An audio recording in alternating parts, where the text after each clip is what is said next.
పవన్ కళ్యాణ్ తన రాజకీయ జీవితంలో 10 సంవత్సరాల సుదీర్ఘ పోరాటం తర్వాత ప్రస్తుతం అతను పాన్ ఇండియా పొలిటికల్ స్టార్ గా ఎదుగుతున్నాడు.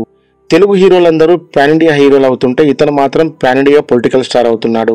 ఏకంగా ప్రధానమంత్రి మోడీతో పవన్ అంటే ఒక పేరు కాదు, తుఫాన్ అని పిలిపించుకున్నాడు. 2024 సంవత్సరంలో ప్రపంచంలోనే ఎక్కువగా గూగుల్ చేసిన 2వ నటుడిగా పవన్ కళ్యాణ్ నిలిచాడు.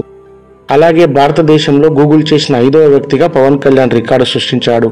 అంటే అతని గురించి ప్రపంచవ్యాప్తంగా ఏం తెలుసుకోవాలనుకుంటున్నారు అంటే అతను ఒక రాజకీయ నాయకుడిగా ఎదుగున తీరుని, ఓటమి నుంచి గెలుపు వైపు అతడు చేసిన ప్రయాణాన్ని గురించి ప్రజలు ఆరా తీస్తున్నట్టు అర్థమవుతుంది. పవన్ కళ్యాణ్ మెగాస్టార్ తమ్ముడిగా సినీ రంగంలో అతని ప్రవేశం సులువుగానే జరిగింది.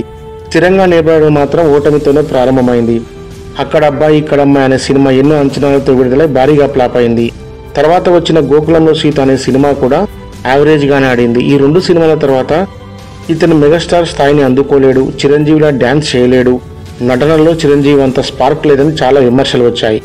వాటిని తట్టుకొని లక్ష్యంపై శ్రద్ధ పెడుతూ నిరంతరం నేర్చుకుంటూ మరింత ప్రయత్నం, మరింత శ్రమ పడుతూ ముందుకు వెళుతూ సుస్వాగతం అనే సినిమా చేశాడు. ఈ సినిమా బాగా ఆడింది. పవన్ కళ్యాణ్ కు చాలా మంచి పేరు వచ్చింది. నటుడిగా మంచి మార్కులు పడ్డాయి. ఇక తర్వాత వచ్చిన తొలి ప్రేమ సినిమా అతని సినీ కెరీర్ లోనే ఒక మైలురాయి. ఒక్కసారిగా తెలుగు రాష్ట్రాల్లో ఉన్న యువతను మొత్తం తన వైపు తిప్పుకొని స్టార్ గా నిలబడ్డాడు. ఆ తర్వాత తమ్ముడు, బద్రి, ఖుషి ఒక్కొక్కటిగా హిట్ కొడుతూ తన అన్న చిరంజీవికి పోటీ ఇచ్చే విధంగా అతను ఎదిగాడు. ఇదంతా ఎందుకు చెప్పాల్సి వస్తుందంటే నేరుగా విజయం దక్కితే దానివల్ల వచ్చే కిక్కు కొంత ఉంటుందేమో, కానీ తర్వాత ఓటమి వస్తే ఎదుర్కోలేరు. ఓటమిలు వచ్చినప్పుడు మాత్రమే చేసిన పొరపాట్లు తెలుస్తాయి. ఓర్పు వస్తుంది, ఎక్కువ కష్టపడే తత్వం వస్తుంది, అన్నింటికి మించి అనుభవం వస్తుంది. అలా రావడం వల్ల గెలుపు పైన కసి పెరుగుతుంది, గెలవాలనే కోరిక కలుగుతుంది. అలా ఒక్కొక్క మెట్టు ఎదుగుతూ విజయాన్ని చవి చూస్తేనే ఆ విజయంలో తిరుగుండదు, మళ్ళీ ఓటమి చూసే అవకాశమే రాదు. అలాగే పవన్ కళ్యాణ్ ప్రస్థానం రాజకీయాల్లో కూడా ఘోరమైన ఓటమితో ఎదురైంది. చిరంజీవి ప్రజారాజ్యం పార్టీ పెట్టి విజయవంతం కాలేక కాంగ్రెస్ పార్టీలో విలీనం చేయడంతో రాజకీయంగా తీవ్ర విమర్శలు వచ్చాయి. అప్పుడే కుంగిపోయి పవన్ కళ్యాణ్ కొన్ని రోజుల తర్వాత ఎక్కడ తన అన్న తాను రాజకీయాల్లో ఓడిపోయాడో అక్కడే వెతుక్కోవాలనే ఉద్దేశంతో సొంతంగా పార్టీ పెట్టి నిలబడి 10 సంవత్సరాల పాటు పోరాడాడు. పోరాటం అంటే మామూలు పోరాటం కాదు. ఒక పెద్ద సినిమా స్టార్ అయ్యుండి, ఒక పార్టీ అధినేత అయ్యుండి పోటీ చేసిన 2 చోట్ల ఓడిపోయాడు. దాంతో ప్రత్యర్థులంతా నవ్వుకున్నారు, హేళన చేశారు, రకరకాలుగా దారుణంగా వ్యక్తిగతంగా విమర్శలు చేశారు. వాటిని తట్టుకొని పార్టీ నిలబెట్టుకుని మెల్లమెల్లగా పటిష్టం చేసుకుంటూ పార్టీని నిర్మాణం చేసుకుంటూ ఇందాక సినిమాలో ఎలాగైతే ఓటమి నుంచి గుణపాఠాలు, అనుభవాలు నేర్చుకునే విజయం వైపు వెళ్ళాడని మాట్లాడుకున్నాము, అలాగే రాజకీయంలో కూడా అనుభవంతో విమర్శలు చేసిన వారిని నోళ్లు మోయించాడు. చెంప మీద కొట్టినట్లుగా 2024 ఎన్నికల్లో 100% విజయం సాధించి ఆంధ్రప్రదేశ్ రాష్ట్ర రాజకీయాల్లో మ్యాన్ ఆఫ్ ద మ్యాచ్ అయ్యాడు. కేంద్ర ప్రభుత్వంలో కీలకమయ్యాడు. కేంద్రాన్ని పరిపాలిస్తున్న బీజేపీ పార్టీకి అనుబంధంగా కొనసాగుతూ జాతీయ స్థాయిలో కీలక నేతగా ఎదుగుతున్నాడు. ఇందులో అతను ఓడిపోయిన తర్వాత గెలిచే వరకు అతడు పోరాడిన తీరు మాత్రం ఎంతో మందికి ఇన్స్పిరేషన్. ప్రస్తుతం రాజకీయాల్లో పవన్ అంటే లోకల్ అనుకుంటువా, నేషనల్ అన్నట్టుగా పవన్ రాజకీయ ప్రస్థానం కొనసాగుతుంది. ఇంతకుముందు ఆయన మాటల్లో ఉద్రేకం, ఉపన్యాసాల్లో దూకుడుతనం, మాటల్లో ఉద్వేగం, చర్యలు ఊహాతీతంగా ఉండేవి. వాటి పట్ల ప్రత్యర్థులు కూడా తేలిగా తీసుకునేవాళ్ళు. రాజకీయంగా ఎదిగే లక్షణాలు లేవన్నట్టుగా ఆయన విమర్శించేవాళ్ళు. కానీ ప్రస్తుతం ఆయన ప్రత్యర్థులకు అంతుపట్టకుండా చాలా నేర్పుతో, ఓర్పుతో వ్యవహరిస్తున్నారు. చాలా మార్పు కనిపిస్తుంది.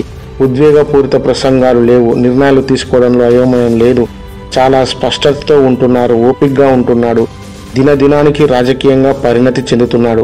చెప్పాలనుకున్న విషయాన్ని ప్రజలకు అర్థమయ్యే రీతిలో స్పష్టంగా చెబుతున్నారు. ప్రజలకు కావాల్సింది ఏందో తెలుసుకుంటున్నాడు. ఆయన గురించి తక్కువ అంచనా వేసి విశ్లేషణ చేసిన వారు కూడా ఆయన రాజకీయ వ్యూహాన్ని అంచనా వేయలేకపోతున్నారు. ప్రస్తుతం ఆయన తీరు చూస్తుంటే దేశ రాజకీయాల్లో కీలక వ్యక్తిగా మారే అవకాశాలు కనిపిస్తున్నాయి. దానికి నిదర్శనంగానే 100% స్ట్రైక్ రేటుతో ఆంధ్రప్రదేశ్లో 21 సీట్లలో పోటీ చేస్తే 21 సీట్లలో ఆయన పార్టీ సభ్యులను గెలిపించుకుని రికార్డు సృష్టించాడు. మరియు ఎన్డీఏ కూటమిలో కీలక భాగస్వామిగా ఉన్నాడు. అసలు ఆంధ్రప్రదేశ్లో కూటమిగా ఏర్పడడానికి మొదటగా బాధ్యత తీసుకున్నది పవన్ కళ్యాణే. చంద్రబాబు జైల్లో ఉన్నప్పుడు లోకేష్, బాలకృష్ణతో పాటు పరామర్శించి చంద్రబాబును ఒప్పించి బయటికి వచ్చి విలేకరుల సమావేశంలో మాట్లాడుతూ మేము కలిసి పోటీ చేస్తున్నామని ప్రకటించి ప్రత్యర్థుల గుండెల్లో గుబులు రేపాడు. ఓట్లు చీలిపోతాయి, మళ్ళీ మేమే గెలుస్తామనుకున్న వైసీపీ పార్టీ ఆశలపై నీళ్లు చల్లే విధంగా ఆయన చొరవ తీసుకుని బీజేపీ పెద్దలతో మాట్లాడి కూటమి ఏర్పాటు దిశగా చొరవ తీసుకుని కూటమి ఏర్పాట్లు కీలకంగా మారాడు. తిరుపతి లడ్డు అపవిత్రమైందని వచ్చిన ఆరోపణలపైన పశ్చాత్తాప దీక్ష తీసుకుని సనాతన ధర్మాన్ని కాపాడాలి, సెక్యులరిజంలో అన్ని మతాలకు సమానమైన విలువలుండాలి అంటూ హిందూ మతం పైన దాడి జరుగుతుందంటూ ఇంగ్లీష్లో నేషనల్ వైడ్గా మాట్లాడి అందరికీ విషయాన్ని తెలియజేయాలంటూ జాతీయ మీడియా ద్వారా బీజేపీ పార్టీకి మరింత దగ్గరయ్యాడు. ఇది అతని రాజకీయ విధానం కావచ్చు, కానీ దీంట్లో కొంత విమర్శలు కూడా వచ్చాయి. మొదటగా అతను ఎర్రటి రుమాల వేసుకుని చెగువేరాను అనుసరించే వ్యక్తిగా, కమ్యూనిజం భావాలు కలిగిన వాడిగా రాజకీయాల్లో ప్రవేశించి బీజేపీ వైపు ఆయన అడుగులు వేయడాన్ని పట్ల కొంత విమర్శలు వచ్చాయి. ఈ విషయంలో ఆయన రాజకీయ నాయకుడిగా కనిపించాడు. అతని భవిష్యత్తు కోసం ఇప్పటి నుంచే వ్యూహాలు పన్నుతున్నట్లుగా అర్థమవుతుంది. బీజేపీకి దగ్గరయ్యే చర్యలతో ముందుకు సాగుతున్నాడు. ఒకానొక సందర్భంలో జనసేన పార్టీని బీజేపీలో విలీనం చేస్తాడా అనే విధంగా కూడా రాజకీయ విమర్శలు వచ్చాయి. ముఖ్యంగా పవన్ కళ్యాణ్ పాన్ ఇండియా స్థాయిలో పొలిటికల్ స్టార్ గా ఎలా ఎదుగుతున్నాడంటే, మరీ ముఖ్యంగా దక్షిణ భారతదేశంలో బీజేపీ పార్టీ వెనుకబడి ఉంది. కేవలం కర్ణాటకలో మాత్రమే బీజేపీ పార్టీ అధికారం చేపట్టి కొంత బలంగా కనిపిస్తుంది. మిగతా 4 రాష్ట్రాల్లో ఓటింగ్ శాతం చాలా తక్కువగా ఉంటుంది. ఇలాంటి సందర్భంలో భారతీయ జనతా పార్టీకి దక్షిణ భారతదేశంలో 5 రాష్ట్రాలను ప్రభావితం చేసే ఒక స్టార్ లీడర్ అవసరం ఉంది.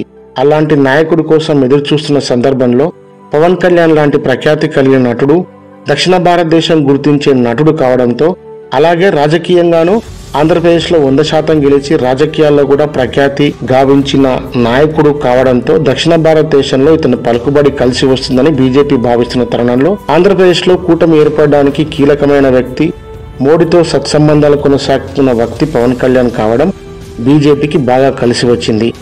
ఈ సందర్భంగానే మోడీతో మరియు అమిత్ షాతో ఉన్న అనుబంధంతో ఎన్డీఏ కూటమి సభ్యుడు అయినప్పటికీ తమ పార్టీ నేతనే అన్నట్టుగా ఈ మధ్య జరిగిన మహారాష్ట్ర ఎన్నికల్లో దక్షిణ భారతదేశ ప్రజలు ఎక్కువగా నివసించే ప్రాంతాల్లో ప్రచారం చేయించారు. పవన్ కళ్యాణ్ మహారాష్ట్రలో కేవలం 2 రోజులు మాత్రమే ప్రచారం చేశాడు. ప్రచారం చేసిన ప్రతి చోట పార్టీ ఘన విజయం సాధించింది. ప్రచారం చేసిన నియోజకవర్గ ఎమ్మెల్యేలే మేము గెలిచే వాళ్ళమేమో కానీ ఇంత మెజార్టీ వచ్చేది కాదు అని, పవన్ కళ్యాణ్ ప్రచారం వల్లనే మేము ఈ స్థాయిలో గెలిచామని వారే స్వయంగా చెప్పడంతో పవన్ కళ్యాణ్ సామర్థ్యం ఏంటో తెలియజేస్తుంది. ఇలా ఎమ్మెల్యేలు చెప్పడం వలన పవన్ కళ్యాణ్ కి జాతీయ స్థాయిలో ప్రత్యేకమైన స్థాయిని తీసుకొచ్చిందని చెప్పొచ్చు. దీంతో రానున్న రోజుల్లో బీజేపీకి పవన్ కళ్యాణ్ స్టార్ క్యాంపెయినర్ కానున్నారు. వచ్చే నెలలో జరగబోయే ఢిల్లీ ఎన్నికల్లో కూడా పవన్ కళ్యాణ్ ప్రచారంలో దింపి గెలవాలని ప్రయత్నిస్తోంది. దేశంలోని అన్ని రాష్ట్రాల్లో తెలుగువారు మరియు దక్షిణ భారతదేశ ప్రజలు ఎక్కువగా ఉన్నారు. వారందరినీ ప్రభావితం చేయడం కోసం బీజేపీ పార్టీ పవన్ కళ్యాణ్ ని ప్రచారంలో తురుపు ముక్కగా వాడే అవకాశం ఉంది. అందుకే మోడీ పవన్ కళ్యాణ్ ఉద్దేశించి పవన్ సామాన్యుడు కాదు, తుఫాన్ లాంటి వాడు అని ఒక సభలో సంబోధించాడు. అలా మోడీకి నమ్మిన వ్యక్తి అవుతున్నాడు. జాతీయ స్థాయిలో రాజకీయ స్టార్ గా ఎదుగుతున్నాడు. ఆంధ్రప్రదేశ్లో గెలిచిన 5-6 నెలల్లోనే జాతీయ స్థాయిలో మంచి ప్రఖ్యాతి కలిగిన రాజకీయ నాయకుడిగా ఎదుగుతున్నాడు. రాజకీయంగా తన మార్కుని సిద్ధం చేసుకుంటున్నాడు. దేశ రాజకీయాల్లో ట్రెండ్ సెటర్ అవుతున్నాడు. అతని గబ్బర్ సింగ్ సినిమా డైలాగ్ మాదిరే నేను ట్రెండ్ సృష్టించను, ట్రెండ్ సెట్ చేస్తాను అన్నట్టుగా తనదైన మార్క్ సెట్ చేసుకుంటూ రాజకీయాల్లోకి రావాలనుకున్న నెక్స్ట్ జనరేషన్ కి ఇన్స్పిరేషన్ అవుతున్నాడు. అలా పవన్ కళ్యాణ్ ఒక పొలిటికల్ బ్రాండ్ గా మారుతున్నాడు. అలాగే అధికారంలోకి వచ్చిన తర్వాత రాష్ట్రంలో అభివృద్ధి పనులకు కూడా పరుగులు పెట్టిస్తున్నాడు. కేంద్రంలో మోడీ పవన్ కళ్యాణ్ కి చాలా ప్రాధాన్యత ఇస్తున్నారు. ఈ క్రమంలోనే పెండింగ్ ప్రాజెక్టుల విషయంలో మోడీని మరియు ఇతర కేంద్ర మంత్రులు కలిసి రాష్ట్రానికి నిధులు తీసుకొస్తున్నారు. సమస్యలు పరిష్కారం దిశగా కృషి చేస్తున్నాడు. అందులో భాగంగానే అఖండ గోదావరి గండికోట ప్రాజెక్ట్ మరియు జలజీవన్ మిషన్ ద్వారా 30 లక్షలకు మంచినీటి కలెక్షన్లు సాధించుకున్నాడు. కేంద్రంలో ఉన్నది ఎలాగూ కూటమి ప్రభుత్వమే కాబట్టి ఎన్డీఏతో ఉన్న సత్సంబంధాలతో పవన్ ఏది అడిగినా కేంద్రం కూడా సాయం చేస్తుంది. రాష్ట్రంలో సంభవిస్తున్న ప్రతి సమస్య మీద స్పందిస్తున్నాడు. చంద్రబాబు అనుభవంతో సమన్వయం చేసుకుంటూ సమస్యలకు పరిష్కార మార్గాలు చూస్తున్నాడు. అవసరమైతే తన శాఖతో పాటు ఇతర అధికారుల పట్ల కఠిన నిర్ణయాలు తీసుకుంటున్నారు. కాకినాడ పోర్టులో రేషన్ బియ్యం అక్రమ రవాణా చేస్తుండగా స్వయంగా పరిశీలనకు వెళ్లి ఓడలో ప్రయాణించి మరీ పరిశీలించారు. 30,000 మెట్రిక్ టన్నుల బియ్యం రవాణా ఎక్కడికి వెళ్తుందంటూ అధికారులపై ఆగ్రహం వ్యక్తం చేసి సీజ్ ది షిప్ అని ఆదేశించాడు. ఇది ఒక సినిమా డైలాగ్ లాగా జనాల్లో మంచి క్రేజ్ సంపాదించుకుంది. తాను రాజకీయాలకు వస్తే ప్రజలకు ఏం చేస్తా అని అధికారంలోకి రాకముందు ప్రజలకు చెప్పినట్టుగానే సేవ చేస్తున్నాడు. అవసరమైతే ప్రజల కోసం సొంత ఎమ్మెల్యేలను ప్రశ్నిస్తున్నాడు, నిలదీస్తున్నారు. ఆ మధ్య హోంమంత్రి అనితపై కూడా అసహనం వ్యక్తం చేశాడు. అవసరమైతే సొంత డబ్బుల్ని పెట్టి కూడా సేవ చేస్తున్నాడు. బెజవాడలో వరదలు వచ్చినప్పుడు తన వంతుగా వ్యక్తిగతంగా 400 గ్రామాలకు 4 కోట్ల రూపాయలు అంటే గ్రామానికి 1 లక్ష రూపాయల చొప్పున ఆర్థిక సాయం ప్రకటించడం అనేది నిజంగా చాలా గొప్ప విషయం. ప్రభుత్వ ప్రజాప్రతినిధిగా ఉండి వ్యక్తిగతంగా సాయం ప్రకటించడం అనేది అతని సేవా గుణాన్ని తెలియజేస్తుంది. తన శాఖలో భాగమైన ఉపాధి హామీ గ్రామ సభలు రాష్ట్ర వ్యాప్తంగా ఒకే రోజు పెట్టి పనులు చేపట్టడంలో సంచలనం సృష్టించాడు. పంచాయతీరాజ్ శాఖ తనదే. అందులో అన్ని గ్రామాలకు ఆ శాఖ నుండి నిధులు కేటాయించి రోడ్లు వేయిస్తున్నారు. జలజీవన్ మిషన్ ద్వారా 30 లక్షల మంచినీటి కలెక్షన్లు ఇవ్వడం పైన దృష్టి పెట్టాడు. పర్యావరణం కాపాడడంలో భాగంగా అటవీ శాఖ పైన దృష్టి పెట్టి వినూత్నమైన చర్యలు చేపట్టే దిశగా అతని పరిపాలన కొనసాగుతుంది. రాజకీయంగా పరిపాలనలో అనుభవం లేకపోయినా చంద్రబాబు లాంటి అనుభవజ్ఞుడితో పనిచేస్తూ పార్టీలు వేరైనా చక్కగా సమన్వయం చేసుకుంటూ ఎలాంటి అనుమానాలు లేకుండా భేషజాలు లేకుండా ప్రజలకు సేవ చేస్తూ ముందుకు వెళుతున్నాడు. ఎక్కడ నెగ్గాలో కాదు ఎక్కడ తగ్గాలో తెలిసిన వాడిగా పవన్ ఉంటున్నాడు. అసలు నెగ్గినప్పుడే కదా తగ్గాలి అనే భావనని వంట పట్టించుకున్నాడు. ఇలాగే పవన్ కళ్యాణ్ సినిమాలో మంచి స్టార్ గా కొనసాగాడు. రాజకీయాల్లో కూడా మంచి స్టార్ గా ఎదుగుతున్నారు. అందరు రాజకీయ నాయకుల్లా కాకుండా నిజమైన సేవా గుణం కలిగిన నాయకుడుగా ప్రస్తుతం అతను కనిపిస్తున్నాడు. కాబట్టి ఇలాగే ప్రజలకు సేవ చేస్తూ ముందుకు వెళ్లి మరింత ఉన్నత శిఖరాలు అధిరోహించాలని ఎంతో మందికి ఇన్స్పిరేషన్ గా నిలబడాలని కోరుకుంటున్నాము. సో ఈ వీడియో నచ్చినట్టయితే ఫ్రెండ్స్ లైక్ చేయండి, కామెంట్ చేయండి, షేర్ చేయండి, సబ్స్క్రైబ్ చేసుకోండి.